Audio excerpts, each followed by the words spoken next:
ప్రస్తుతం ప్రతి సంవత్సరం దేశంలో సుమారు 15 లక్షల మంది ఇంజనీర్లు పట్టభద్రులవుతున్నారని, మారుతున్న సాంకేతిక అవసరాలకు అనుగుణంగా విద్యా విధానంలో కూడా రూపాంతరం చెందాల్సిన అవసరం ఉందన్నారు. కృత్రిమ మేధస్సు, డేటా సైన్స్, మెషిన్ లెర్నింగ్ దాదాపు అన్ని ఇంజనీరింగ్ విభాగాల్లో అంతర్భాగంగా మారాయని, అంతర్జాతీయ విశ్వవిద్యాలయాలతో ఫ్యాకల్టీలతో ఎక్స్చేంజ్ ప్రోగ్రాంలు, సంయుక్త పరిశోధనలు మరింత విస్తరించాలని సూచించారు. డిఫెన్స్ టెక్నాలజీ రంగంలో విద్యార్థులకు విస్తృత అవకాశాలున్నాయని, దేశంలో అనేక ప్రముఖ విద్యాసంస్థలు ఈ రంగంలో ప్రత్యేక ఎంటెక్ కోర్సులను అందిస్తున్నాయని వివరించారు.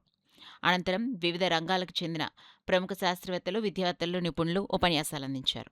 పద్మవిభూషణ్ అవార్డు గ్రహీత, institute of chemical technology Mumbai emeritus professor MM Sharma, IIT Kanpur civil engineering విభాగం professor Vinod Tare, Satyavani project and consultants private limited Hyderabad managing director F Panada Suryaprakash, INC Bengaluru centre of sustainable technologies chairperson, geotechnical engineering professor G Madhavilatha, grid control of India limited మాజీ executive director Veluri Balaji, central power research institute Bengaluru మాజీ అదనపు director doctor N Vasudev, national informatics centre New Delhi deputy director general, Panchayati Raj మంత్రిత్వ శాఖ సలహాదారు V Uday Kumar, DRDO Hyderabad chief construction engineer and OSD doctor Sheikh Gouse Mohiuddin, CSIR IICT Hyderabad scientist మరియు senior deputy director KVRS Murthy, DRDA advance system laboratory Hyderabad scientist G మరియు project director doctor N Kishorenath సమకాలీన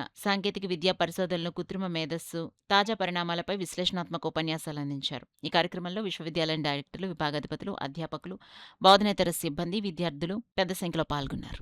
కాకినాడలో ఉన్నటువంటి university college of engineering Kakinada 80 సంవత్సరాలు పూర్తి చేసుకున్న సందర్భంగా ఒక 3 రోజుల పాటు కార్యక్రమాలు నిర్వహించడానికి ఈరోజు ప్రారంభం. ఈ 3 రోజుల పాటు రకరకాల విషయాల మీద చర్చిస్తారు. ముఖ్యంగా ఈరోజు ఎడ్యుకేషన్ రంగంలో వచ్చేటువంటి మార్పులు, వాటికి అనుగుణంగా మనం ఎలా మారాలి, ఏ రకమైనటువంటి కొత్త సబ్జెక్ట్స్ మనం తీసుకుని చేయాలి అనేటువంటిది ఒకటి. తర్వాత ఈ కళాశాలలో గొప్ప వ్యక్తులు చదువుకుని వెళ్ళినటువంటి వాళ్ళు చాలా గొప్ప వాళ్ళు ఉన్నారు. కొందరికైతే చాలామందికి పద్మశ్రీ, పద్మవిభూషణ్ అవార్డులు వచ్చినటువంటి పెద్ద ఇండస్ట్రియలిస్టులు, గొప్ప వైజ్ఞానికులు ఉన్నారు. వీళ్ళందరూ కూడా వస్తున్నారు.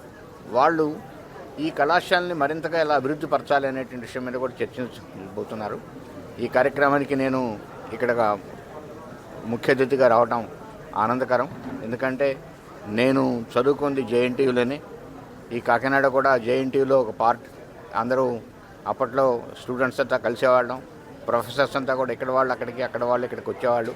సో అందుకని కాకినాడ ఇంజనీరింగ్ కాలేజ్ అంటే కూడా మా జేఎన్టీయూలో భాగమైనటువంటి కాలేజీ కాబట్టి చాలా అభిమానం.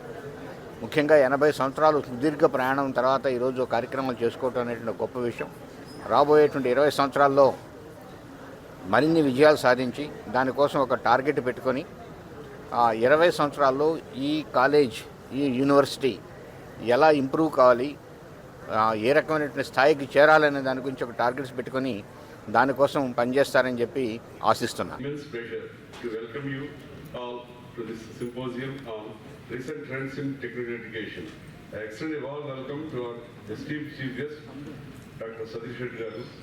Distinguished speakers, academicians, industry leaders, alumni, faculty members, researchers and dear students.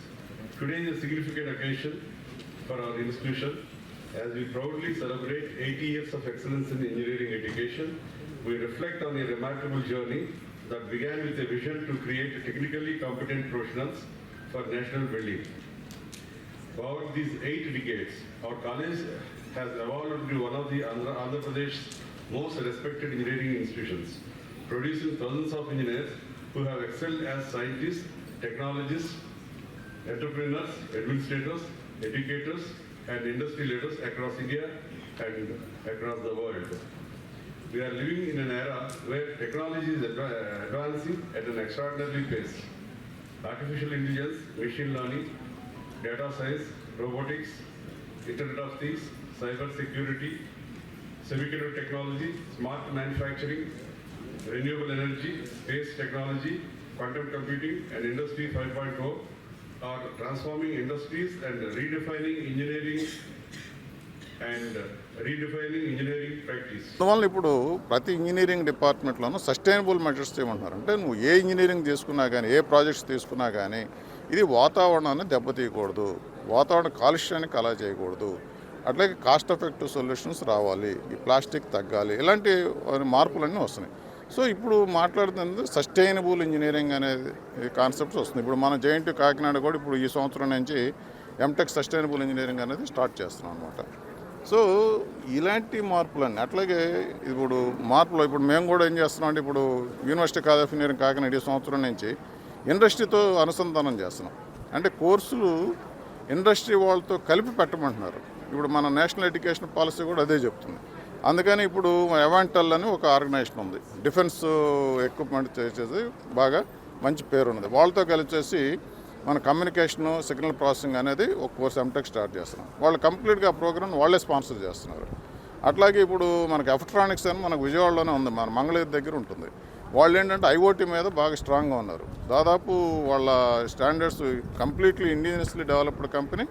వాళ్ళు కూడా మన రైల్వేస్, ఇండియన్ రైల్వేస్ చాలా ప్రాజెక్ట్స్ చేస్తున్నారు అనమాట. వాళ్ళు ప్రోగ్రామ్ స్టార్ట్ చేస్తారు ఎంటెక్ ఐఓటీ అని, ఇంటర్నెట్ ఆఫ్ థింగ్స్ అని చెప్పేసి. ఇది కూడా వాళ్ళు ప్రతి స్టూడెంట్స్కి వాళ్ళే స్పాన్సర్షిప్ ఇస్తున్నారు అనమాట. అట్లాగే సస్టైనబుల్ ఇంజనీరింగ్ గ్రీన్ కో మన కంపెనీ ఉంది, మన దగ్గర కాకినాడలోనే ఉంది. వాళ్ళు గ్రీన్ హైడ్రోజన్ ఇలా తయారు చేస్తున్నారు. కానీ గ్రీన్ టెక్నాలజీస్ మీద మీరు స్పాన్సర్ చేస్తే బాగుంటుందంటే వాళ్ళు కూడా ఒప్పుకున్నాము. ఇలా ఒక MTech program, 3 MTech program sustainable engineering ఈ సంవత్సరం స్టార్ట్ చేస్తాం. సో ఇలాంటి కోర్సులే ముందు ఇంకా స్టార్ట్ చేయాలన్నమాట.